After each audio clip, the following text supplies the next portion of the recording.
Hey guys, welcome back to my channel. If you are new here, a very warm welcome to you. My name is Kaizen. So as I mentioned in my monetization video, a couple of things have changed.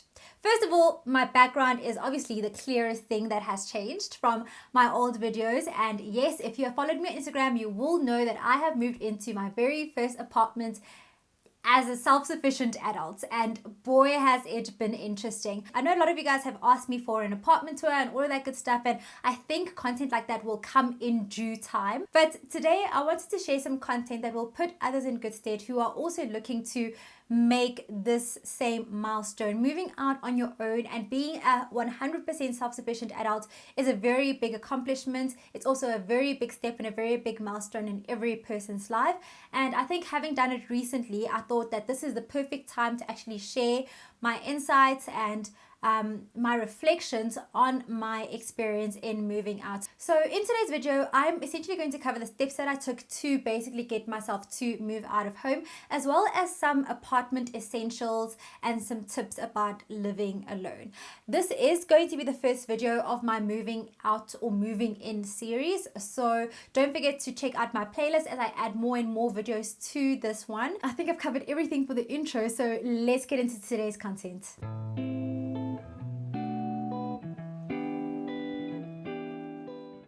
Okay, so the first thing that I want to cover is the umbrella of affordability. So there are two perspectives that I want to cover under affordability.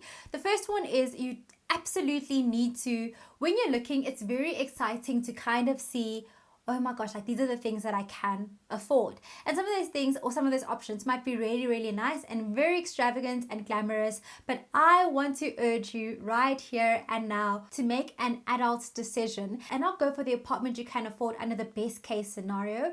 Rather, take it a notch down and go for what you can afford when shit hits the fan and things go really, really sideways, that you can still afford the place comfortably, but obviously it's still nice enough and it meets all of your minimum requirements. So I'm not saying that you must settle, but what I'm saying is don't max out on your budget. Leave that leeway for the monthly things that are going to pop up, because trust me, sis, those monthly things, it's not just a this month thing, it's an every single month thing. You will have something that you need to put your money towards, and if you've maxed out on your rental and you have given yourself very little disposable income left at each month, you're going to have a very stressful adulting experience, and no one deserves that. So still under the umbrella of affordability, as I'd mentioned, just because you can afford something, it doesn't mean that you should go for that apartment. But also, just because you can afford a specific apartment doesn't mean that you're going to get it, okay?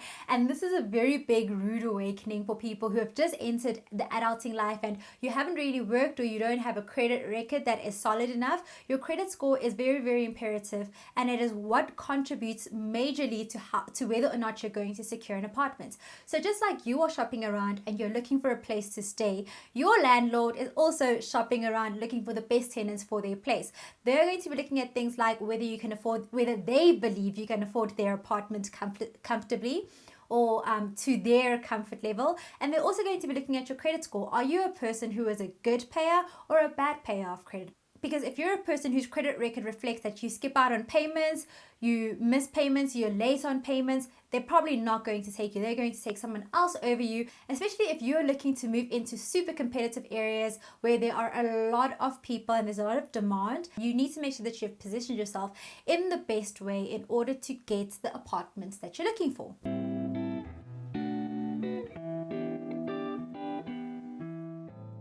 So on moving out, I'm not going to say save a specific amount for furniture and all of that stuff, but also because it was my first apartment, I had to buy absolutely everything from scratch. So if you're a person who is doing like an immediate transition from uni to your first place, I think that you can take a lot of your stuff from uni to your first place, and there will be a second basket of people who are moving out from home and they have absolutely nothing. Sometimes you will have pieces that you really like and that fit into the aesthetic of your new place. But for me personally, I wanted everything to just be new and I wanted everything to represent me. And as a result, my moving out experience or budget had to be slightly bigger.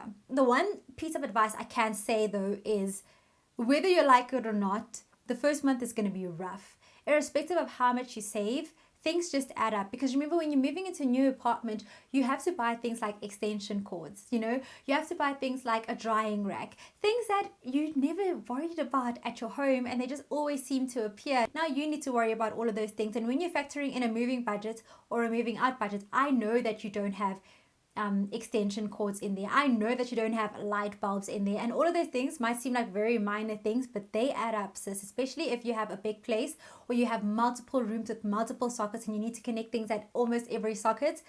Those things, they add up. So if I were you, if you have inflated your budget by a couple thousand, I would say inflate it by a couple thousand more and try and save before you move out. If you do have an opportunity to save before you move out, and you probably will because you'll be living at home, try and delay your move out by a few more months so you can save those couple of thousand rands, those couple of thousands of rands, because they will stand you in good stead when money gets tight and when you overspend on certain things and not on others. And this leads me to my next tip for you guys.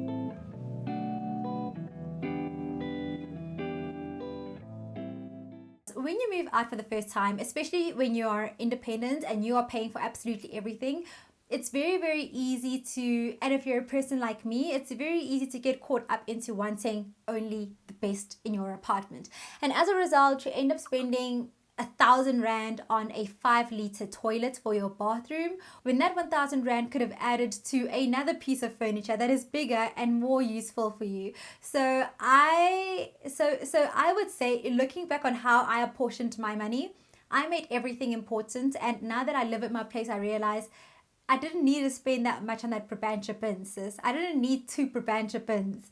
First, secondly, and so I would say wherever you can kind of save on things that you don't sit on or use every single day, then save your money on that and apportion most of your money on your bigger items like your bed, your mattress, your TV stand. Guys, why didn't anyone tell me that TV stands were so freaking expensive? Save all of your money for those big, huge furniture pieces and apportion a bit less or spend a bit less money on the things that are kind of futile, like for example a clothes drying rack or your dish drying rack or your bathroom bin. Scale down on those kinds of things because expenses such as carpets, such as mattresses, such as couches, such as coffee tables and rugs for the coffee table, rug for the dining room table, rug for the bedroom, all of those things, they add up and those are expensive. So just be careful about how you apportion your money there.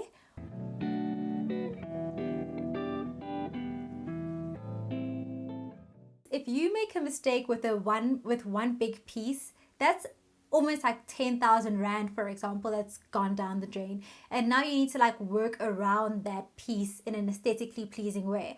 So because I'm a person who just absolutely hates making mistakes like that, I actually decided to build mood boards. So a year before I decided I'm moving out, I started to create or visualize the things that I liked. I wanted to make sure that I understand my taste and I establish what I like and I don't like. So the 2 things that I did was I created a mood board on PowerPoint and I also created a mood board on Pinterest. So the Pinterest one is very, very easy. Depending on how many rooms you have, you create a mood board for each room and you kind of look at how those things have synergy and you start tying those things together. On my MacBook, what I did is I opened Keynote, and what I did there was I started creating literal mood boards where I took a photo of the empty rooms, and underneath those empty room photos, I started pasting photos on those different slides of pieces that I had acquired to see, are they aesthetically matching and are they coming together? And I think that's a very, very nice way to also keep track of what you have acquired for each room, what you're still missing. So all of the things that I was still missing, I'd put like a red box next to them to remind myself I need to buy these, and sometimes I'd even put the price on. But at the back of that, I also had a budget running. So whenever I put up a piece and I said it was missing, I'd go and I'd duplicate that on Numbers, which is Microsoft Excel for Microsoft users, and that's how you keep track of all of your things and how they were coming together. I know it's a bit admin intensive, but to be honest, when you're dealing with such a big budget, when you're moving out and you can't afford to make a mistake, doing something like that not only gives you peace of mind, but it helps you to keep account of what you're doing and also make sure that you're making the correct purchasing decisions.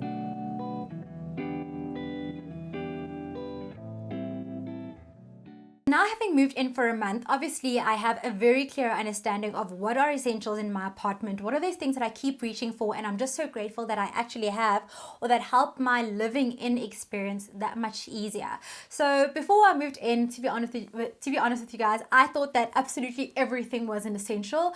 I wanted the tumble dryer, I wanted the dishwasher, I wanted the washing machine, I wanted my Smeg stuff, I wanted every single kitchen top appliance that you could find that I've never even used in my life, but I was like, I don't want to be inconvenienced. And I think that's like the big thing for me is I hate inconvenience. So I wanted everything. But thank goodness my family members managed to talk me out of buying certain things. But also my budget was like, sis, really? Are you really gonna? so I've gone without some of the kitchen appliances or utensils, and I'm just so super grateful that I didn't go through with purchasing them. So here are some of the things that I think are very important. I'm not going to name things that you obviously will know. You know that you need a bed, but I'm talking about those intricate things that really make your living experience just that much better and that much more comfortable, and that I think are essentials. And if I were to redo the moving in process, I would definitely buy these items.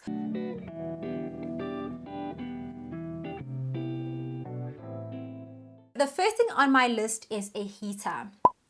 It is 100% a heater, and I think it's obviously influenced by me having moved in winter. But what I got myself was, it's an Alva heater, and it has an infrared heater at the top, which is an electric heater, but also at the bottom it's got some gas panels, and so it doubles up as a gas heater as well, in order to save electricity bills. So I absolutely love my Alva heater.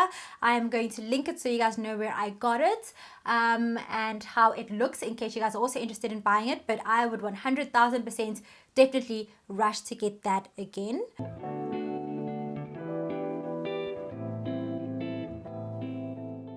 I don't think that you need a knife set, but I do think that you need 1 or 2 really good knives. And the reason why I say you don't need a knife set is because there's only one of you.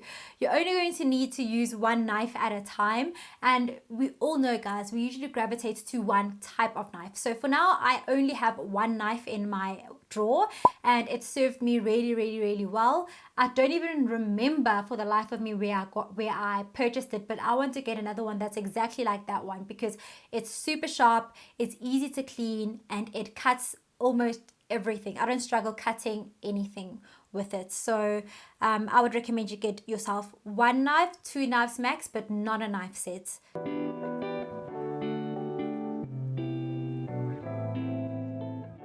The next thing that I think was very key for me was getting a pot set. So I'm a person who loves to cook, but also under lockdown, we were all forced to cook anyway. So I went and I got myself a pot set from Green Pan.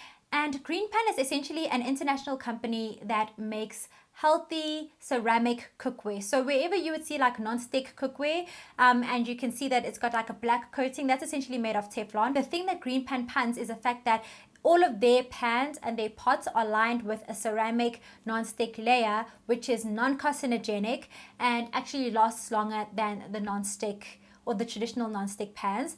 I've been using them for a month now, as you guys know, because I've been at my place for a month, and I absolutely love them. Best decision of my life, still non-stick, and the pans are actually quite affordable compared to getting like a full pot set. I actually was able to build my own pot set, which is something that I highly recommend, because a lot of these sets normally come with pots that you would never use and need. And normally if you're staying in an apartment by yourself, you do have a limitation of space. You don't want to clutter your place up with pots that you will, and pans also, that you will never ever use, but you're still paying for. So that is that on the pots.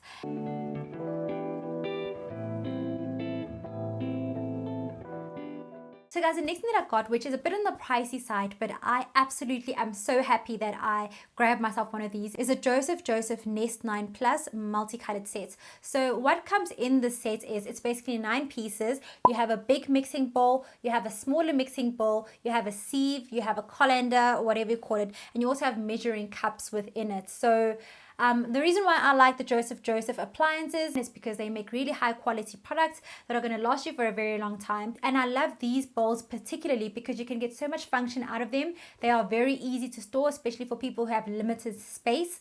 They are high quality, so they're going to last you a very long time, and they are also microwavable, so there's a lot that you can do with them.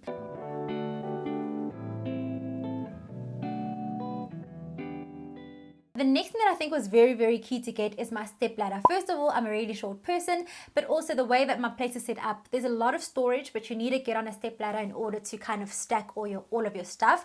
I also think that a step ladder is really cool when you want to change light bulbs and all that stuff. So it's one handy thing that I think is easy to forget, but you absolutely need it when you think, oh crap, I should have a ladder, or I can't reach, or whatever.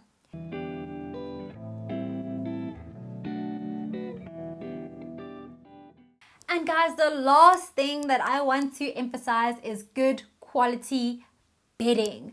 I cannot emphasize how important this is. First of all, it makes you feel like you're an adult.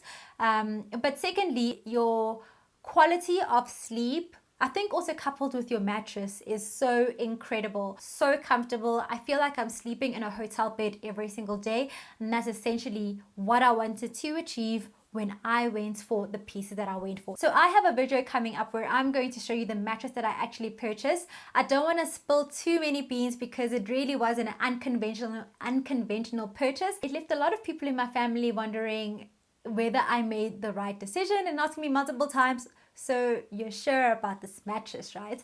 So I can't wait to share that with you guys. And I wanted to put this video down first as the foundation of a moving out series. If you guys are also interested in finding out how I set my bed up and how I sleep on a cloud every day, let me know in the comments down below.